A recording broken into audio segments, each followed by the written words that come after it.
Guys, এই নোমোস্টিক আমাদের এই কুকুর বাচ্চার গায়ে একটু একটু পোকা বা উকুন টাইপসের হয়েছে। আমি এইটা দেবো, ওর 21 দিন বয়স। এইটা দিলে ওর পোকাগুলো উঠে যাবে, বেরিয়ে যাবে, মরেও যাবে। এটা এই বিকেলবেলার দিকে দিতে হয়, কিন্তু এটা দিলে একটু কুকুর বাচ্চাটা একটু ছটফট ছটফট করবে।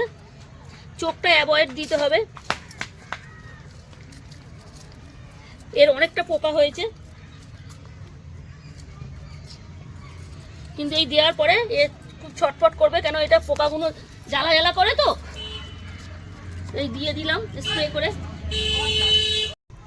এই নোমোস্টিক, এই উকুন বা পোকা মারা। এটা দেওয়ার পরে ও খুব ছটফট করছে, ও ঘুরপাক খাচ্ছে, ওর কষ্ট হচ্ছে, একটু জ্বালা জ্বালা করছে,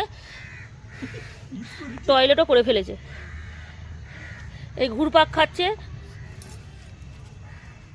শুয়ে পড়েছে, ওর একটু জ্বালা করবে এগুলো দেওয়ার পরে, যেহেতু পোকাগুলো উঠে যাবে।